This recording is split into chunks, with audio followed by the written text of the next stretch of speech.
Our next speaker is going to be Randy Harrington. He's a senior field researcher for Mid-America Bigfoot Research.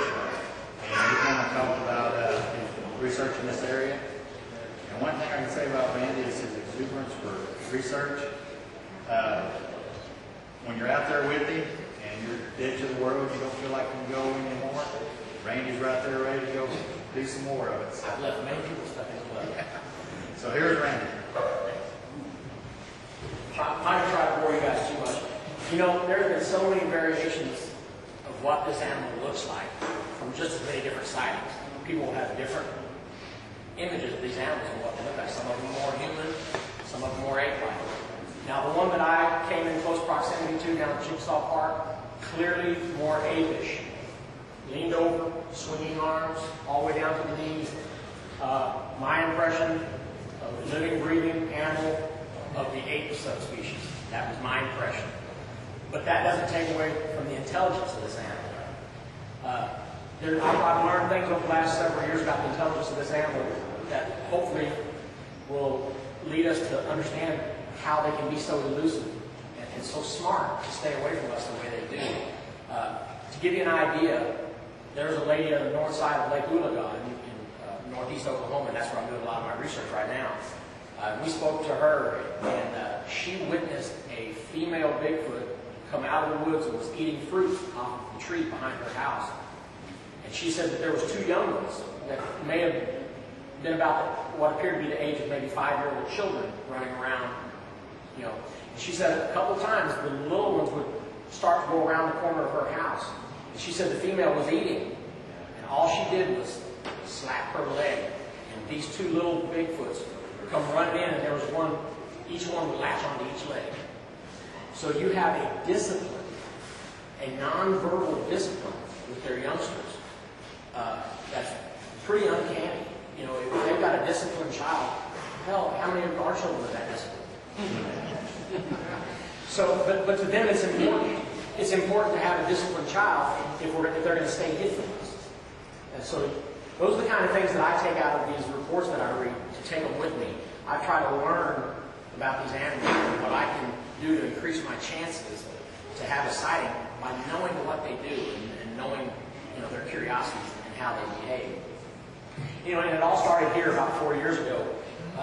You know, I'm just like anybody else. I read a book when I was a youngster in school from Patterson called, I don't know, Apes, North American Apes or something like that. But I just couldn't, even as a young child, my mind couldn't understand that this had to be true. How can a man spend this much time writing a book, traveling around, interviewing people, and go through all this trouble if it wasn't true? So right off the bat, I knew it was true. I mean, you know, that in my young mind. So it all really started then. And then in the late 80s, all of a sudden everybody starts having computers. Information highway. It's just amazing how much information you get. And that's where it's really exploded. You can read so many people's reports from the internet. And that's really how it started for me. But I had two other firefighters. I'm from outside of Kansas City, Kansas. And I had planned a four-wheeling trip with a couple of my buddies from the fire department. And believe me, I catch so much grief from these guys for seeing a Bigfoot. But I planned this four-wheeling trip on sightings that I had read about. I wanted to be in an area that I had read sightings. They didn't really care too much about that. They just wanted to go four-wheeling. Needless to say, they have never gone out with me again because I spent more time off the four-wheeler in the woods, and they just wanted to ride. So it's hard to find somebody that's going to mess with you, if you're really passionate about getting in the woods and finding out about these animals. But that's where it started, and we were taking a tour. We stayed in Pickens, and we were taking a tour about a 60-mile loop around the Pine Mountains. And the gentleman's name was Doug, who took us on the tour. And I just asked him point blank, I said, "Had any Bigfoot sightings, any encounters or anything?" And he said, "Well," he said, "they just cleared a logging road over in Curtin County, I believe, and the next day they found some Bigfoot tracks." So the fire really started burning. They were like, "Okay, man, I'm here. This is where they're at, and this is where I've got to be." So every time I got a few days off from the fire department, I was back down here. And I would come by myself. I couldn't get anybody to come with me. There were times I would bring pieces of wood, and I would be way up close to Cave Trail, and I brought me an extension ladder. I've got racks on my truck. I'd drive down the log road, no cell phone coverage, nobody knew where I was. And it was really stupid, but But here I am setting up an extension ladder, putting some boards up way up in a tree. And I'm standing there all night long. And I would be up in this tree doing tree knocks, not really knowing how to do them, what's going on, but my desire to learn was just overwhelming. Well, anyways, that particular night, I put out blueberries and all kinds of what I thought were natural baits that they would like anyways. So I'm putting out fruits and blueberries and things like that. And I'm way up in this tree doing tree knocks. You know, it must be midnight or 1 o'clock in the morning. Way off in the distance, I hear an answering tree knock. So I'm like, okay, there's one.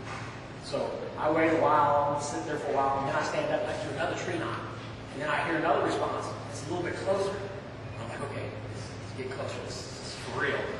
I wait a little while longer, and I do another one. This time it was very close. And I didn't do it anymore, so I didn't want to get any closer. So that pretty much ended that night. So I was still scared of these animals and a little bit terrified of what I would do if I ever saw one. You know, but now that I've had a close-up encounter with 2 of them, and the more I learn about them, the less afraid I am, because I know that they are a smart animal with a social structure that involves disciplined children, if you ask me. That just puts them so high up, you know, on the scale of the animal kingdom. And so if you take this information and try to use that against them, that's what I'm trying to do. So I don't do anything that brings them in agitated. I don't really do a lot of ball blasting, you know, the hollers and things like that. I don't want a big old male coming up there already irritated and then being mad because here's a little white guy that's going to, you know, own this mountainside. I don't want that kind of encounter.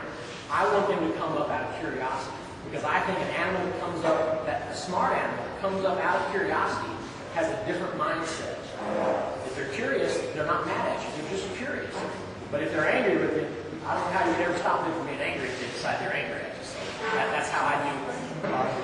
That's how I put out baits. I've got a little TV that I'll play videos on at my campsites. I've played The Little Rascals, the whole movie of The Little Rascals. Nothing but kids interacting with each other. Things that I've read that are known to attract them, I'll play on my TV. My wife, my children when they were toddlers, my 2 daughters. And I bought a light show. It's just a mesmerizing light show, dazzling light show. I'll play for about an hour. I'll play that on TV. And there has been times when I've shut that off, and then I'll start getting pelted with rocks. It makes me imagine that here's a Bigfoot coming up over the crest of the hill, bringing his kids to watch TV, and then he gets mad when I turn the TV off. And as a matter of fact, when I started getting pelted with rocks on the top of my tent at the time, I'm trying to be objective. I'm thinking, okay, is that something just falling out of the tree? You know, I had to hear it all night long, and all of a sudden it happens as soon as I turn the TV off. I'm thinking, is that just something falling out of the tree? And then the moment I said that, I heard one ping off my four-wheeler, and one hit the side of my tent. So I knew at that moment that it's something coming from the side, not the top. So, you know, there's moments of inspiration when you're studying these animals that you feel like you're there, and you're knowing what they're doing, and that's what thrills me. I use a parabolic dish. If I had to give up all my equipment, I would keep that parabolic dish, because being able to hear these animals come in around you, they know our hearing is not that good, so they don't think you can hear them that well. They'll be out there cracking wood and gibbering to each other and moving around. And if I've got my parabolic, it's a real expensive one, but I can hear them, and I would rather sit there and be able to pinpoint where they're at by hearing them, rather than grabbing a spotlight, grabbing a camera with an infrared. All of these things they can see, and it scares them. But if I'm just listening to them, I'm not really invading their space. I'm just listening to them. And that makes me feel a lot better, and I know they'll come in a lot closer when I'm just listening to them. I'm not opposed to shining the spotlight on them if I need to get them away from me or anything like that. But also, I think that would probably be my best shot at getting a good video. I've got a camera lined up with a spotlight, because I know that most sightings are just fleeting, just moments. You do not have time to grab a camera and get it on, and get it all ready, and they're gone. I mean, it's just moments. So I've got a camera connected to a spotlight, so that all I got to do is grab the spotlight and turn the spotlight on, and the camera is in the same direction, in line with the spotlight. So wherever I shine the spotlight, the camera is on video. So you've got to get it set up beforehand to only get it in just a couple of seconds, because a couple of seconds will be gone. So, but anyways, that's pretty much how it started, and it culminated with me coming down here for the first festival, which was 3 years ago, And I got here the day it was over. So I just got there, and everybody had already cleaned out. So I went up there on that trail where I had said that I had climbed through the tree, was doing tree knocks, and left out baits. Well, I went back up on that trail, and as I was coming around the corner on the logging road, there was somebody camped there.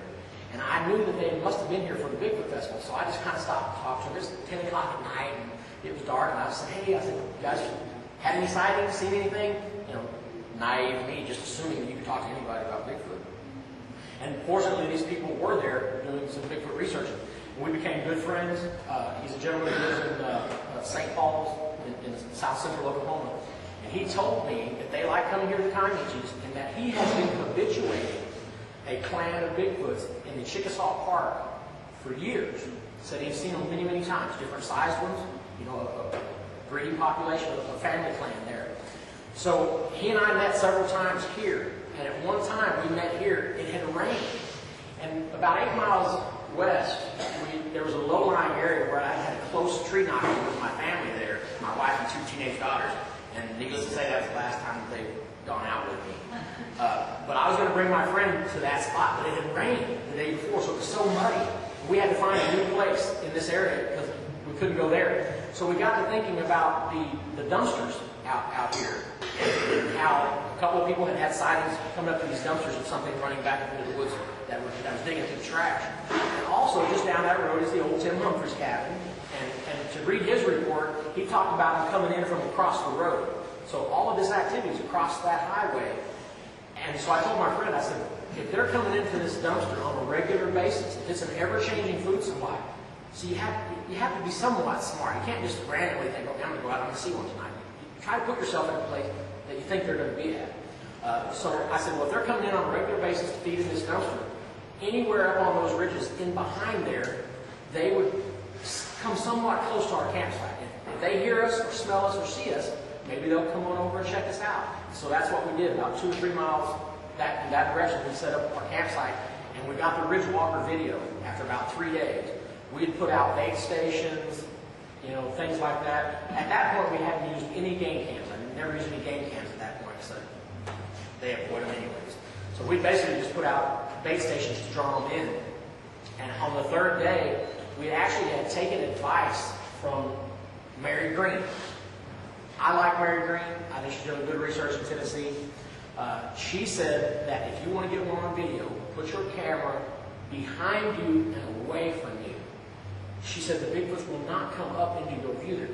They're going to come check you out in an area they think you're not looking. They just want to look at you and then leave. So we put the camera behind our tent, let her run all day long. About 10 minutes, about 6 hours worth of video, but 10 minutes before dark, an animal comes up the crest of the hill and walks by, and you see it. It's bipedal, and you can hear me doing tree knocks. I was doing tree knocks about every 3 minutes. And between 2 of the knocks, it actually comes back the same way that it came. So that's our Ridge Walker video. It's clearly something on 2 legs. It's not going to shake the world. It was at a pretty good distance. It was almost dark, but it's something. And we were there for 3 days, never saw one person, not one person. So I know if somebody's going to come into your campsite at almost dark time on a mountaintop, don't announce themselves, they run a serious risk of getting hurt, especially when it's almost dark. So I know it wasn't a person. We know it wasn't a person. So hopefully you guys can check that out too. And I am going to take some gentlemen over here up to that campsite to show exactly where we got the video.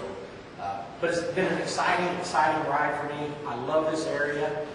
They are here. We just have to figure out what we can do to increase our chances of seeing them. It's not easy. It's not going to happen if you're not out there. You've got to be out there. You can't be sitting in front of the computer. You're going to have to be in the woods and spend many, many hours there just for a possibility of seeing them. So that's about all I got. Well, I'm going to run the video for you. I mean, I can tell everybody about it.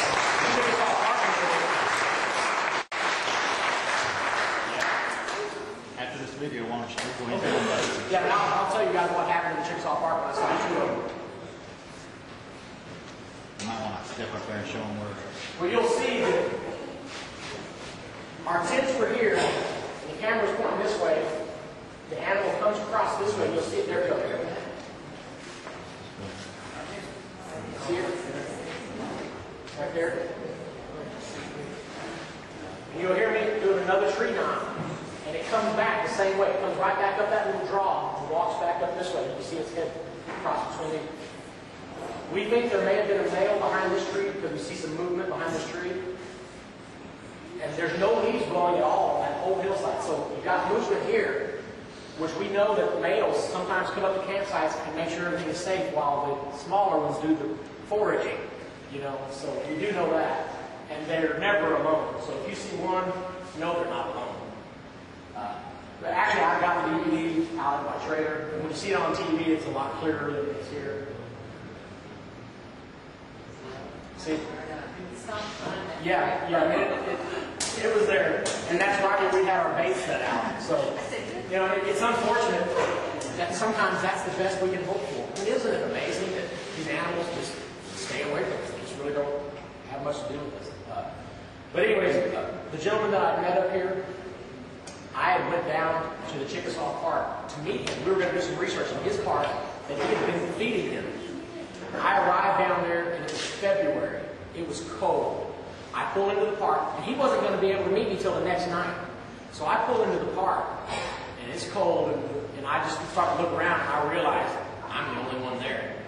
Nobody's that dumb, you know, doesn't camp when it's cold. And I didn't realize it at the time, but if you're at a campsite where these animals are known to come into, you've just increased your chances if you're the only one camping. You know, I realized that at this point. So now I go down there when it's cold, you know. So, but anyway, so I pull back into a campsite along Rock Creek. Rock Creek is a creek that runs into Arbuckle Lake. Many sightings in that area. You can get on the computers and on the webpage, you can read a lot of sightings in that area. Trinity Falls, is there falls or something over there? Falls, very Turner Falls. Yeah, Turner Falls. So there's lots of areas, lots of sightings in that area. Well, anyways, Rock Creek going into Arbuckle Lake and Veterans Lake. So I had read so many reports, and if you know me, I'm trying everything that I can that has worked for other people. And I have read so many reports of abandoned vehicles or people making out in vehicles, having Bigfoots come up to them. So something about vehicles left alone, campsites being raided by these things. As a matter of fact, in the same Arbuckle Parks I've read of people coming back from seeing a movie and seeing an animal running from their campsite. So clearly, these animals want to come into your campsite for whatever reason, whether it's to eat or to just look, I don't know. So what I did was, before I got to the park, I'd actually set up my tent, set up a table with fruit, and then I went into Sonic to get me something to eat. It was about 7, 8 o'clock in the evening. And before I got back to the park, I taped up blankets inside my truck to block out all windows. Now, I could open up the blankets right at my window so I could look into my side mirror, and I could open it up right in front of my steering wheel. Other than that, it was all taped up, so that anything looking at my truck from the woods would just see an abandoned truck, nobody in it. And that was my plan. So I pulled into the campsite, and I parked my truck, and I just sat there. I had already taped my parabolic microphone on top of the truck, so I'm inside with my parabolic on. And I'm telling you, with a good parabolic, you can hear an ant cough at 300 yards. I'm telling you, you can hear when something's moving and when it's coming your way. And I've learned to hear these animals' behaviors by how they walk and how they stalk and how they move. I'm sitting in the park, it's getting dark, it's, I don't know, 9, 10 o'clock or so. And all of a sudden, I hear some bipedal walking in the leaves. Just crunch, crunch, crunch. Clearly bipedal. But at this point, I'm thinking, maybe it's not them. I just don't know yet. And as it's walking, there are rock paths that separate each one of these campsites. As this animal left the leaves and walked across this rock path, I heard what sounded like a stick being dragged through the gravel. And then it would go back into the leaves, and I would hear walking.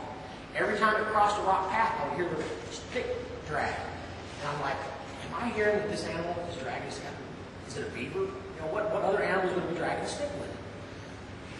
And so I'm really perking my ears because I want to hear everything. Because I know I'm hearing something that not many people get to hear at this point. And there's metal posts at each one of these campsites for hanging your trash or a lantern or something like that. And I can only surmise that this is what this animal attacked with his stick because of the cadence.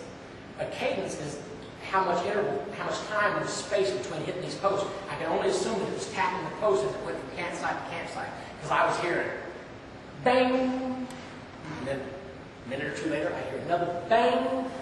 So it's wandering through the park. I may have occasionally heard a trash can lid open or something, but it was hitting these metal posts with a stick. So I'm here, it was almost like it was meandering through the park, working its way up towards where I was at, because part of the park is blocked off. Part of the year when it's not being used, they'll gate off the biggest portion of the park, so you can only camp in the front part, and that's where I was at. I was at the very gate, right at the entrance to the rest of the park that's closed off. So this animal was meandering through the whole park, along the Rock Creek, and I had my parabolic. My parabolic, I don't have the dish on it, so I can hear a pretty wide range of sounds. It doesn't have to be pinpointed because I don't have the dish on it, just the mic. Well, anyways, I hear the animal come in somewhere behind my truck. I don't know exactly where, but somewhere behind my truck. I know the moment that it sees my truck because I had heard it move constantly through the whole park for at least an hour. All of a sudden, I hear it stop, and it just goes dead silent. And I'm thinking to myself, it sees me, it sees me. Then I hear, and then it stops. And it stops. So it was inching forward, checking things out, moving slowly, going from tree to tree. And at this point, even though I'm a trained firefighter, I could not control my heart. My heart was really starting to pump at this point. But I knew they were behind my truck. So, well, at this point, I only knew there was one because of what I heard walking. But this was the first time that it actually did a wood-on-wood knock. Crack! It hit a tree. All the other times, it hit a metal post. When it hit the tree, I heard sloshing across the park. And only later, when I saw two, did I realize that it had been joined by another. So, at that point, I was really watching in my side mirror, and I was watching behind me. And at some point, I could see movement in the woods, but I just couldn't make out anything. I just saw movement. But then, granted, there was a full moon. It was around midnight, but there was a full moon. It was bright. I saw an animal do this right here around a big tree. It went like this. It went. And then back in behind the tree. With both hands on the tree like that. It stepped out. When I saw that, I was like, wow. I was like, no way. I said, there they are. There they are. I did not know that the sighting would get any better than that. I had already had the best sighting I've ever had in my life at that moment. But it got better. They started hooting like owls. And it was loud. It was like, whoo! Just like that. They did that probably 15, 17 times within 2 minutes. Loud. And I don't know if they were testing my campsite to see if somebody was going to get up out of my tent, to see if somebody was going to turn on a flashlight, to see what's going on. I think they have a way of testing your campsite to see if it's clear for them to be safe to come in. And I'm not moving a muscle. I'm just sitting in my truck thinking, they're here. And I truly believe that they were testing my campsite with those loud calls.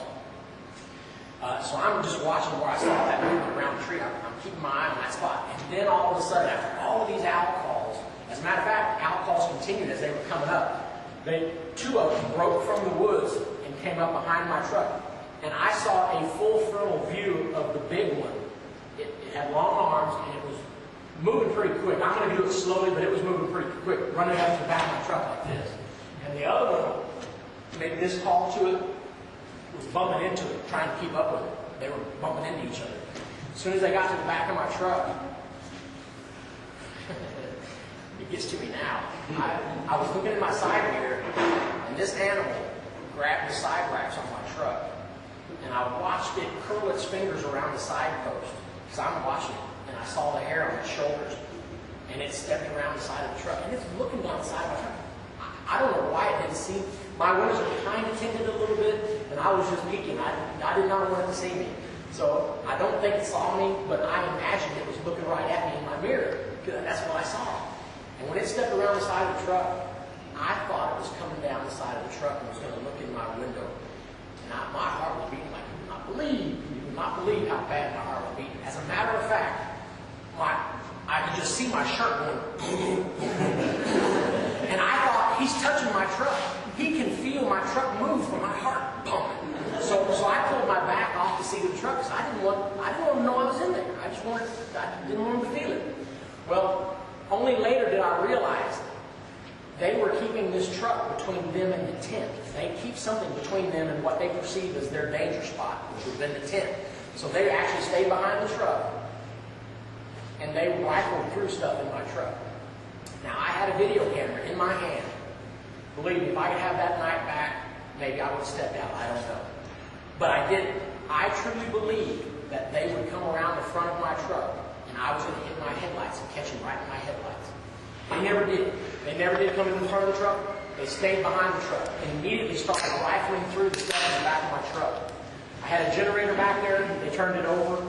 I had big Tupperware containers full of camping supplies. They were just moving stuff around. And in the corner, I had 2 little propane tanks. And they had actually clamped them together on accident while they were rifling, and then they stopped. And then they directed their attention towards it. And then I heard clank, clank, clank, clank, like they were enjoying the metal sound. So I listened to this, and eventually they move off. But believe me, I never moved a muscle. I stayed in that truck till daylight, did not move, because I kept thinking they were still watching somewhere.